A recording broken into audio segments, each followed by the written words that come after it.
रुख करेंगे खबरों का। निकाय चुनाव प्रचार के आखिरी वक्त में राज्य के सीएम और बीजेपी के स्टार प्रचारक पुष्कर सिंह धामी ने देहरादून में भव्य रोड शो किया और पार्टी प्रत्याशियों के पक्ष में जनता से वोट करने की अपील की। रोड शो में कार्यकर्ताओं की भारी भीड़ जुट गई है।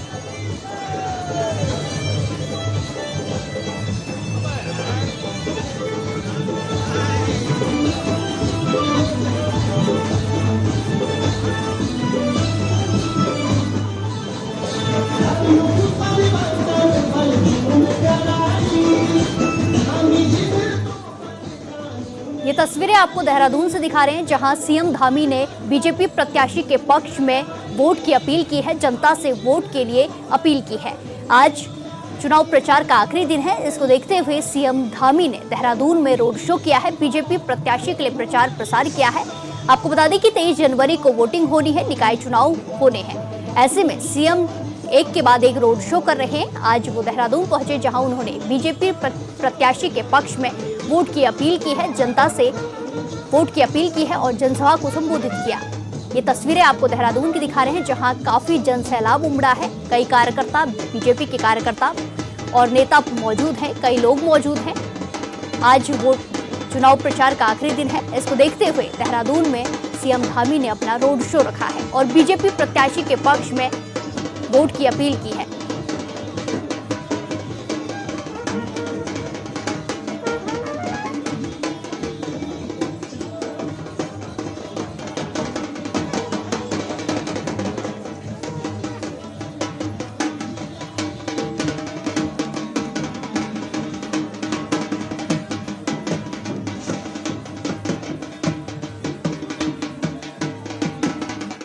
खबरों में आगे बढ़ते हैं। नगर निकाय चुनावों में चुनाव प्रचार के लिए हरिद्वार पहुंचे सीएम धामी ने हर की पैड़ी कॉरिडोर को लेकर बड़ा बयान दिया। उन्होंने कहा कि कांग्रेस कॉरिडोर की लगातार चुनावी मुद्दा बना रही है। कांग्रेस सिर्फ लोगों को भरमाने और प्रोपेगेंडा की राजनीति कर रही है। कांग्रेस के लोग जनता के बीच जाकर मलिन बस्तियों को हटाने और हर की पैड़ी कॉरिडोर योजना में लोगों को उजाड़ने का भ्रम फैला रहे हैं, जबकि हम किसी को उजाड़ने में विश्वास नहीं रखते हैं। कांग्रेस हर जगह झूठ की राजनीति कर रही है।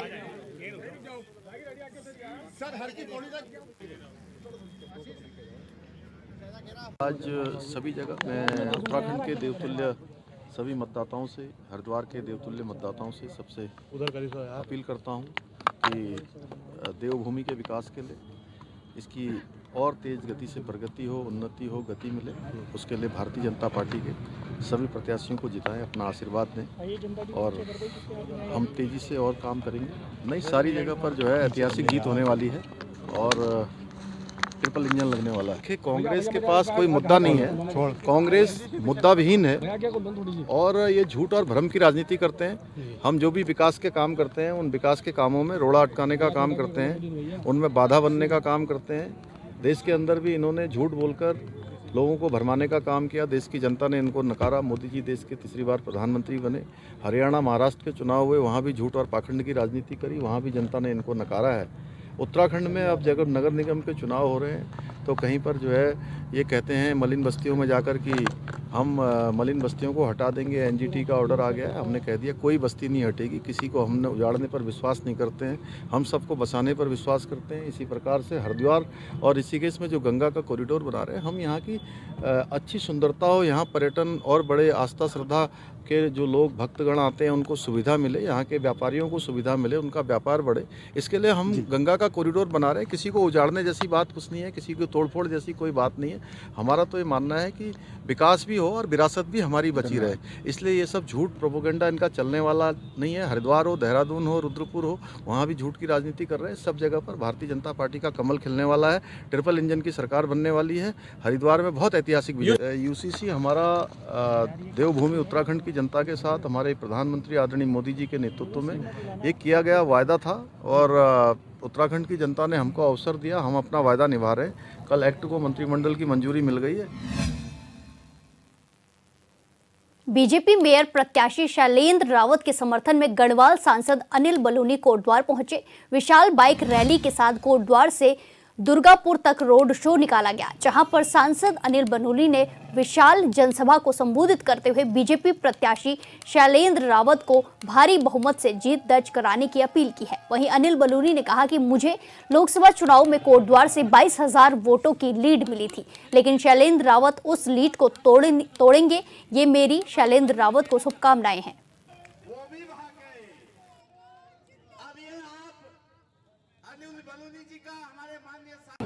और जिस प्रकार की जनसभा कोटद्वार में देखी गई है, मैं पूरे प्रदेश का भ्रमण कर चुका हूँ। ऐसी जनसभा, ऐसा उत्साह, ऐसा उमंग, ऐसा जोश मैंने कहीं नहीं देखा है। और ये उमंग और जोश देख के साफ लगता है कि भाई शैलेंद्र रावत जी कोटद्वार से मेयर निर्वाचित हो चुके हैं। पूरे देश की जनता और ख़ासतौर से कोटद्वार में तो बड़े बुद्धिमान लोग रहते हैं, सब मान चुके हैं कि कोटद्वार के विकास के लिए, स्थानीय निकाय के विकास के लिए पैसा केंद्र सरकार और राज्य सरकार से आना है। और अगर यहाँ पर भारतीय जनता पार्टी का मेयर होगा तो निश्चित तौर पर विकास में बहुत तेज़ी आएगी। इसलिए सब लोगों ने तय कर लिया है। मैं इस कोटद्वार को बहुत समय से यहाँ राजनीति में करता रहा हूँ, मैं समझ चुका हूँ कि शैलेंद्र जी बहुत बड़े अंतर से जीतने वाले हैं। मैंने आह्वान किया है कि मैं 22,000 से यहाँ से मैंने लीड रखी लोकसभा में, शैलेंद्र जी उस लीड को तोड़ेंगे और उससे आगे बढ़ेंगे, यही शुभकामनाएं मैंने दी है। जो व्यक्ति पार्टी के नियमों का उल्लंघन करके बाहर गए हैं, वे समझ ले ये परमानेंट पूरी तरीके से उनसे कोई संपर्क नहीं किया जाएगा, ना ही उनसे बातचीत की जाएगी। उनके लिए दरवाजे पूरी तरह बंद हैं। जो पार्टी अनुशासन में और क्षेत्र के विकास के लिए काम करेंगे, हम केवल उन्हीं लोगों से बात कर सकते हैं। आदरणीय अनिल बलूनी जी हमारे यहाँ के माननीय सांसद जी हैं और यहाँ के निगम के चुनाव में आदरणीय शैलेंद्र रावत जी के पक्ष में यहाँ पर हम लोग सब लोग आए हुए और बहुत अच्छा यहाँ का माहौल है। देश के यशस्वी प्रधानमंत्री आदरणीय नरेंद्र मोदी जी और हमारे आदरणीय पुष्कर सिंह धामी जी के प्रति जो लोगों का विश्वास है वो एक देखने लायक है। और अपार जनसभा यहाँ पर लोग है, बाइक रैली यहाँ पर हुई है, युवा मोर्चे ने हमारी बहुत बड़ी मात्रा में यहाँ पर है। और कोटद्वार की जनता को मैं नमन करता हूँ कि इतने उत्साह के साथ जैसे लगे हुए, तो हमें लगता है कि भारतीय जनता पार्टी यहाँ पर अपना कमल का फूल निगम में खिलाएगी और भारी मतों से विजयी होगी। निकाय चुनाव के प्रचार के अंतिम दिन कांग्रेस के वरिष्ठ नेता और पूर्व मुख्यमंत्री हरीश रावत भगवानपुर पहुंचे, जहां पहुंचकर उन्होंने कांग्रेस प्रत्याशी ललित जोशी के पक्ष में जनसभा को संबोधित किया और बीजेपी पर भी जमकर हमला बोला।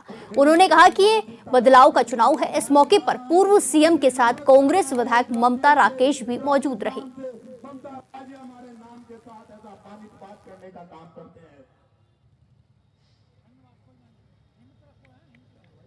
का है, कांग्रेस को लाने का चुनाव है।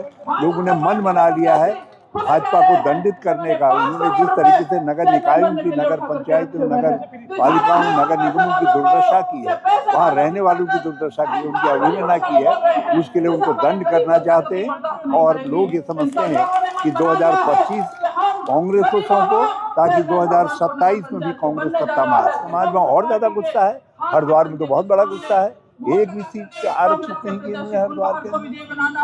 तो बताने का काम किया कि जिस तरह की घृणित मानसिकता बीजेपी के प्रत्याशी की, उनके पिताजी की, राकेश परिवार के बारे में है, बाबूजी कलीराम राकेश जी के बारे में है, स्वर्गीय सुरेंद्र राकेश जी के बारे में है, उनकी मानसिकता स्पष्ट झलकती है। अब देखना और सोचना होगा सुबोध राकेश जी को कि जिस तरह के अनर्गल बयानबाजी उनके पिताजी के लिए, उनके राजनीतिक गुरु और बड़े भाई स्वर्गीय सुरेंद्र राकेश जी के लिए लोग कह रहे हैं, तो वो अपना क्या रूप रखेंगे, देखने और सोचने वाली बात। जो दलित समाज के बड़े चेहरे हैं उनकी भी सोच भाजपा जैसी होगी है कि ना तो भाजपा ने किसी पोस्टर पर अम्बेडकर जी का फोटो लगाया और ना दलित की कोई उनकी सोच है, वो तो सिर्फ दलित विरोधी काम कर रहे हैं।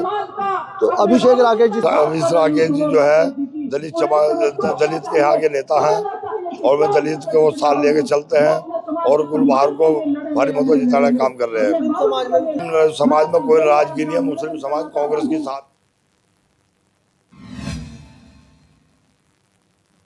निकाय चुनाव के आखिरी दिन तमाम राजनीतिक दलों ने प्रचार प्रसार किया और अपने प्रत्याशियों के लिए से जनता से वोट की अपील की है। तो वहीं देहरादून कांग्रेस के मेयर प्रत्याशी वीरेंद्र पोखरियाल को शिवसेना का समर्थन मिला है। शिवसेना के प्रदेश अध्यक्ष गौरव कुमार ने कांग्रेस मुख्यालय पहुंचकर वीरेंद्र पोखरियाल को समर्थन दिया। वहीं वीरेंद्र पोखरियाल ने इस समर्थन के लिए शिवसेना का आभार व्यक्त किया है।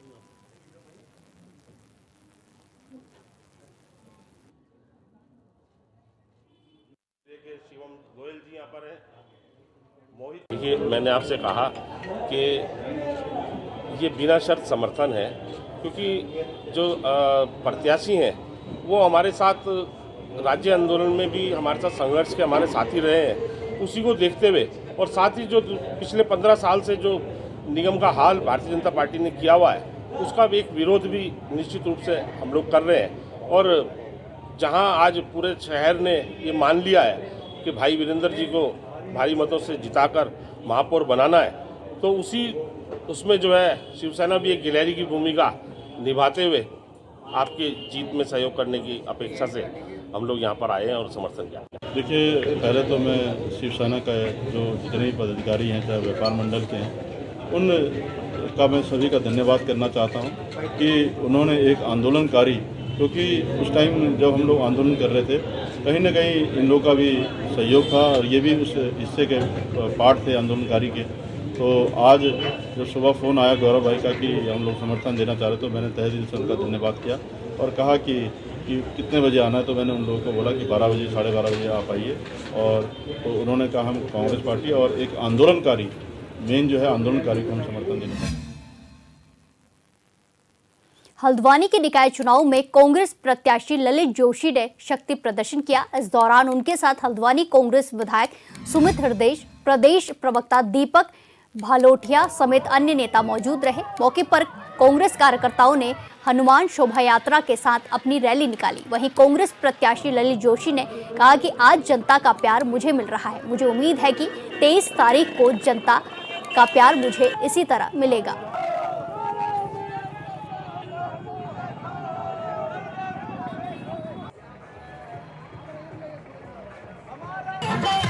बहुमत से जीतने जा रही है कांग्रेस। आगामी 23 तारीख को जो चुनाव में वोट पड़ेंगे, पूरी तरह कांग्रेस का माहौल है। जनता चुनाव लड़ा रही है, तो हमारी स्टार प्रचारक हमारे क्षेत्र की जनता है। और 25 को आप देखना, भारी अंतर से हम जीतने जा रहे हैं। यही नहीं, हल्द्वानी नहीं, पूरे प्रदेश में एक बेहतरीन प्रदर्शन कांग्रेस करेगी और बहुत भारी बहुमत से इस चुनाव में जीतने वाले हैं। एक तरफ पूरी कांग्रेस एकजुट है और एक तरफ पूरी भाजपा पूरी बिखराव की ओर है। पूरी भाजपा के अंदर जो अंदरूनी फूट है वो भी, और हमारे उम्मीदवार यानी कांग्रेस के उम्मीदवार उनका जो विजन है और पूरी कांग्रेस पार्टी का जो विजन है इस हल्द्वानी क्षेत्र के लिए और प्रदेश के लिए, निश्चित तौर पर हम लोग बहुत बड़े हजारों वोटों से चुनाव में जनता ने आशीर्वाद देने का मन बना लिया है और हमारा भाई मेयर बनने वाला ललित जोशी, मैं उनको बधाई देता हूँ। सारे कार्यकर्ताओं को बधाई देता हूँ जिन्होंने इतनी विशेष मेहनत करी है, एकजुटता दिखाई है कांग्रेस पार्टी ने अभूतपूर्व। बहुत बधाई के सब पात्र। मेरी जो जान है ना, मेरे युवाओं में बसती है, हमारे यहाँ की महिलाओं में बसती है, वाल्मीकि समाज, वंचित समाज में बसती है मेरी जान इस हल्द्वानी के सर्व समाज में बसती है। निकाय चुनाव के प्रचार प्रसार के आज अंतिम दिन है। शाम 5 बजे तक प्रचार का शोर थम जाएगा। ऐसे में सभी प्रत्याशी तमाम मुद्दे और अपनी प्राथमिकताओं को लेकर जनता के बीच पहुंच रहे हैं। इसी बीच एचएनएन ने वार्ड 50 राजीव नगर से कांग्रेस प्रत्याशी महेंद्र सिंह रावत से खास बातचीत की है। वार्ड 50 राजीव नगर से कांग्रेस के प्रत्याशी महेंद्र सिंह रावत जी हमारे साथ मौजूद हैं, उनसे बातचीत करेंगे। सर, लगातार आप जो है वार्डों में घूम भी रहे हैं, लगातार जनता के बीच में जा रहे हैं, किस तरीके का रुझान अभी तक देखने को मिल रहा है? जनता किस तरीके का सपोर्ट आपको फिलहाल मिल रहा है? हम जनता के बीच में जा रहे हैं और पिछले बोर्ड में भी हम पार्षद थे और निवर्तमान पार्षद हैं। 5 साल और 1 साल निवर्तमान का 6 साल हमने हर वार्ड में हर एक आदमी की, हर एक पब्लिक की जो भी उनका उसमें सोच रही, उसमें हमने काम किया, उनके विकास पे काम किया। पूरा अच्छा सहयोग मिल रहा है जनता से हमें। जो भी जिसकी समस्या रही हमेशा हम तत्काल खड़े रहे और उनके लिए उसके निवारण के लिए हमेशा खड़े रहे और उसे निवारण किया उस समस्या का। अच्छा, इस बार क्या कुछ मुद्दे हैं जो आप जनता के बीच में लेकर के आप जा रहे हैं?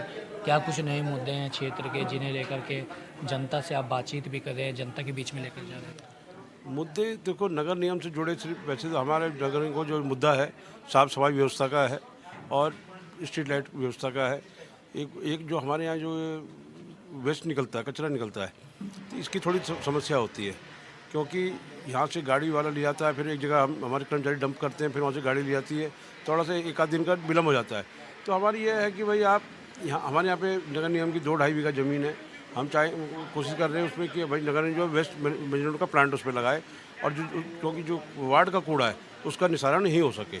दूसरी बात समस्या हमारे यहाँ रिस्पना नदी बहती है, यहाँ पे मलिन बस्तियाँ हैं और सरकार जब भी चुनाव आता है जब तो अपने घोषणा पत्र में कह देती है कि भाई हम इनको नियमितीकरण करेंगे, मगर सरकार उस ओर कोई ध्यान नहीं देती। उसी चुनाव में बोलती है, उसके बाद वो भूल जाती है। अभी आपने देखा होगा पीछे वो NGT से नोटिस आने लगे कि जी वो हटाओ, उसके बाद आ गया कि जी फ्लड जोन है, इस फ्लड जोन के नाम पे कभी अतिक्रमण के नाम पे अभी पीछे 400 मकानों पर कार्रवाई करने की बात कही तो कांग्रेस ने लड़ाई लड़ी तो 200-250 घर तो बचाए। उसके बाद हमारी ये मांग है सरकार से या बोर्ड आएगा, सबसे पहला प्रस्ताव ये पारित होगा बोर्ड में कि जितनी मलिन बस्तियाँ हैं देहरादून में इनको नियमितीकरण किया जाए, इनका नियमितीकरण किया जाए। नहीं तो अगर इनको सरकार को इनको कहीं हटाना है या कुछ करना है तो पहले इन गरीब लोगों के लिए आप मकान की व्यवस्था करें, उनको घर बना के दें, तभी जाके इनका विस्थापन करें। अच्छा, इस बार क्या पहली प्राथमिकताएं क्या रहेंगी कि हाँ अगर आप इस बार भी जीत कर आते हैं तो सबसे पहले ये काम मुझे क्षेत्र में करना है? हमारे यहाँ पे सबसे एक तो मैंने बताया आपको वेस्ट मैनेजमेंट का प्लांट लगाना है कि वो बहुत ज़रूरी है क्योंकि इतना कूड़ा इकट्ठा होता है वार्ड में कि गाड़ी कर्मचारी उस हिसाब से हमारे पास कम है। परमानेंट कर्मचारी का स्थिति यह है कि जो बेचारे रिटायर हो रहे हैं उनकी जगह कोई नई नियुक्तियाँ नहीं हो रही हैं और जो कोई कर्मचारी अपने सेवा काल से पहले ही मृत्यु हो जाती है तो उनकी जगह भी कोई व्यवस्था नहीं है कि कोई कर्मचारी बढ़ाया जाए। वो तो सोचा कर्मचारी है, 10 कर्मचारी सोचे, उनके भरोसे हम यहाँ पे काम कर रहे हैं और बढ़िया काम कर रहे हैं। तो हमारी ये मांग रहेगी कि जो भी बोर्ड आएगा कि इसमें जो है कर्मचारी बढ़ाई जाए। तो ये थे हमारे साथ वार्ड 50 से कांग्रेस के प्रत्याशी महेंद्र सिंह रावत जी और साफ तौर पर इन्होंने अपनी प्राथमिकताएं बताई है और पिछली बार भी पार्षद रहे, इस बार कहा इस बार जीत कर आते हैं तो और बेहतर तरीके से कार्य किए जाएंगे। अब आगे देखने वाली बात होगी कि वार्ड 50 की जनता किसके सर पर ताज सजाने का काम करती है। अपने सहयोगी हिमांशु शर्मा के साथ मैं सैनिया, चैनल 24/7 दे रहा हूँ। चमोली के जिलाधिकारी संदीप तिवारी और SP सर्वेश पवार ने मंगलवार को राजकीय बालिका इंटर कॉलेज गोपेश्वर में बनाए गए स्ट्रांग रूम और मतगणना स्थल का निरीक्षण किया। इस मौके पर दोनों अधिकारियों ने तैयारियों का जायजा लेते हुए अधिकारियों को सभी तैयारियों को समय से पूर्ण करने के निर्देश दिए।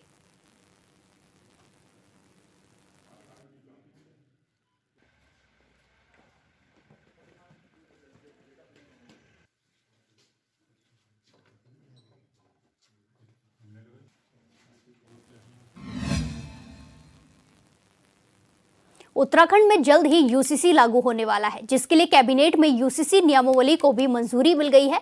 ऐसे में अब उम्मीद लगाई जा रही है कि 26 जनवरी को राज्य में UCC लागू हो जाएगा। इसी को लेकर बीजेपी की प्रदेश प्रवक्ता सुनीता विद्यार्थी ने कहा है कि बीजेपी ने 2022 में अपने घोषणा पत्र में UCC को राज्य में लागू करने का वादा किया था। CM भी लगातार UCC को लागू करने के लिए प्रयासरत है और अब जनवरी में UCC लागू होने जा रहा है।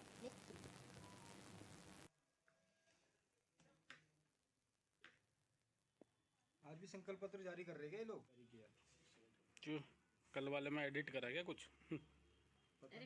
देखिए, गौ हत्या और गौकशी की जो बात है वो लगातार जिस प्रकार से कई मामले इसमें उठे हैं, तो इसमें हमारी सरकार ने जो निर्देश हैं वो सभी को दे दिए हैं कि इसमें सभी जितने भी हमारे सुधार हो सकते हैं वो करे जाएं और इसको रोका जाए।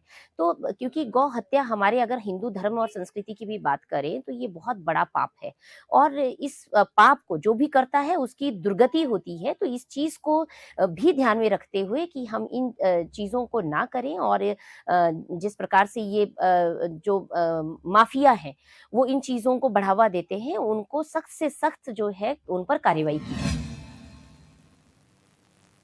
23 जनवरी को होने जा रहे नगर निकाय चुनाव को लेकर एसपी चंपावत अजय गणपति के निर्देश और सीओ वंदना वर्मा के नेतृत्व में पुलिस ने लोहाघाट नगर में फ्लैग मार्च निकाला और जनता को भय रहित मतदान का भरोसा दिलाया।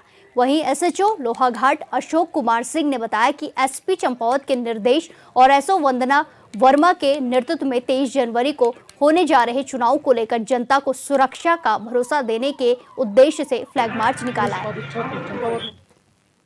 में फ्लैग मार्च निकाला गया है 23/1/2025 को जो हमारे निकाय चुनाव है, ताकि ये शांतिपूर्वक समाप्त किया जा सके। दूसरा मेरा जनता से अनुरोध है कि भयमुक्त अपने मतदान का प्रयोग करें और किसी के लोग लालच में रहें। धन्यवाद। खबरों में आगे बढ़ते हैं। अल्मोड़ा में मतदान की तारीख नजदीक आने के साथ आरोप प्रत्यारोप का दौर तेज हो गया है। वहीं बीजेपी प्रदेश उपाध्यक्ष कैलाश शर्मा ने प्रेस वार्ता कर कांग्रेस पर जमकर निशाना साधा। बीजेपी प्रदेश उपाध्यक्ष कैलाश शर्मा ने कहा कि कांग्रेस ने कई दशकों से अल्मोड़ा नगर पर राज किया है। उन्होंने कहा कि नगर की दुर्दशा के लिए कांग्रेस जिम्मेदार है। कांग्रेस ने हमेशा सफाई, बिजली, पानी समेत कई मूलभूत जरूरतों में लापरवाही बरती। उन्होंने कहा कि अगर बीजेपी नगर निगम में जीत हासिल करती है तो शहर का विकास तेजी से किया जाएगा।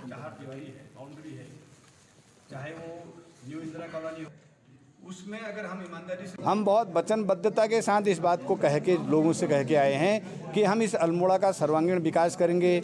यहाँ नगर निगम में अपने पर्यावरण मित्रों को आवश्यकता अनुसार जितनी अधिक से अधिक हो सकती है उनकी नियुक्ति भी करवाएंगे। वो सब नगर निगम को व्यवस्थित करेंगे, क्योंकि हमारे विपक्ष के लोग जनप्रतिनिधि खुलेआम इस बात को कह रहे हैं, चाहे वो माननीय विधायक जी हैं या निवर्तमान अध्यक्ष जी हैं, कि हम क्या कर सकते हैं, हम क्या कर सकते थे, कि हमारी तो सरकार ही नहीं थी। तो आज भी उनकी सरकार नहीं है। सरकार तो भारतीय जनता पार्टी की है, केंद्र में भी है, प्रदेश में भी है।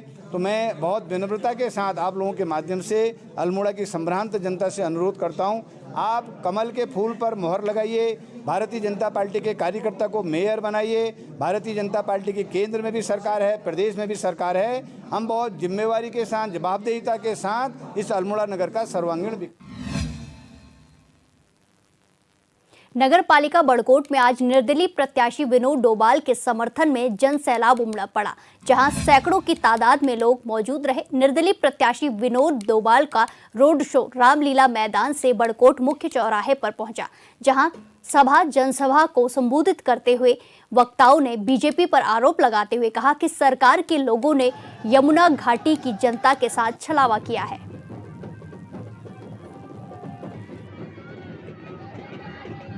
देखिए, कल भी जो पर्यवेक्षक आए थे उनसे भी जब मुलाकात हुई थी, सारे प्रत्याशियों को बुलाया गया था। तो फर्जी मतदाता की डेफिनेशन हमने उन लोगों से पूछी, तो उनका कहना है जिस किसी भी व्यक्ति का, चाहे वो कहीं का भी रहने वाला हो, हिंदुस्तान के किसी भी कोने का रहने वाला हो, यदि उसका जिस क्षेत्र में उसका नाम है मतदाता सूची में, वो वहाँ पे वोट देने के लिए इंटाइटल्ड है, वो वहाँ वोट दे सकता है। उसकी सिर्फ ये है। और फर्जी वोट का मतलब हमने जब उनसे पूछा तो उन्होंने कहा फर्जी वोट सिर्फ ये है, यदि कि आपके बदले का वोट कोई और दे देता है तो उसे बोगस वोट या फर्जी वोट कहा जाता है। द्वाराहाट में एडिशनल एसपी हरवंश सिंह ने नगर पंचायत द्वाराहाट और चौखुटिया में चुनाव की ड्यूटी में लगे सभी पुलिस कर्मियों और मतदाता कर्मियों के साथ बैठक की। एसपी ने अधिकारियों को जानकारी देते हुए कहा कि इस चुनाव में पुलिस की सबसे ज्यादा जिम्मेदारी है और अगर कोई बूथ संवेदनशील या अति संवेदनशील होते हैं तो ये जिम्मेदारी और ज्यादा बढ़ जाती है। उन्होंने बताया कि द्वाराहाट के सभी बूथ अति संवेदनशील हैं, जबकि चौखुटिया के 2 बूथ संवेदनशील हैं। इसीलिए सभी अधिकारी और कर्मचारी चुनाव को स्पष्ट और पारदर्शिता से कराने के लिए मुस्तैद रहें। व्यक्ति और के आधार पर होते हैं, तो निश्चित रूप से दोनों कांग्रेस के मुखिया प्रदेश अध्यक्ष दीपक बैज जी बार बार चुनाव की तारीखों पर प्रश्न चिन्ह लगा रहे हैं। मुझे ऐसा लगता है कि वो चुनाव लड़ने के पहले चुनाव में हार स्वीकार कर लिए हैं। अरे निकाय के चुनाव सिंबल बेसिस और पार्टी के आधार पर होते हैं, पंचायत के चुनाव व्यक्ति और के आधार पर होते हैं, तो निश्चित रूप से दोनों चुनाव अलग अलग हैं। और कांग्रेस पार्टी ने 5 सालों में किसान भाइयों को लूटा है, 4 किस्तों में पैसा दिया, बारदाना ढंग से उपलब्ध नहीं करा पाया, युवाओं को नग्न होकर प्रदर्शन करना पड़ा, अपराध गढ़ बन गया। ये सारी चीजों को लेकर आज कांग्रेस पार्टी भयाक्रांत है। दीपक बैज जी जानते हैं कि उनके नेतृत्व में विधानसभा हारे, लोकसभा हारे, अब नगरीय निकाय भी हारेंगे, तो पहले से ही कोई बहाना ढूंढ रहे हैं। स्थानीय नगर निकाय के चुनाव के लिए पुलिस शांतिपूर्वक, निष्पक्ष और उत्तरदायी इलेक्शन कराने के लिए बिल्कुल कटिबद्ध है। इसके लिए मेरे द्वारा जो खुटिया नगर पंचायत और द्वारा नगर पंचायत में जो पुलिस फोर्स लगा हुआ है उसकी ब्रीफिंग की गई है। ब्रीफिंग में सारी महत्वपूर्ण चीज़ें बताई गई हैं कि हमारे पुलिस कर्मचारियों को क्या काम करना है, क्या काम नहीं करना है, उसकी डिटेल में ब्रीफिंग की गई है। और मुझे पूरी उम्मीद है कि जो हमारा पुलिस बल ड्यूटी में लगा हुआ है, जो अधिकारी ड्यूटी में लगे हुए हैं, वो अच्छे से अपनी ड्यूटी को करेंगे और पूरे चुनाव को शांतिपूर्वक और निष्पक्ष तरीके से। इस बुलेटिन में फिलहाल के लिए इतना ही। बाकी तमाम खबरों के लिए देखते रहिए HNN 24/7। नमस्कार।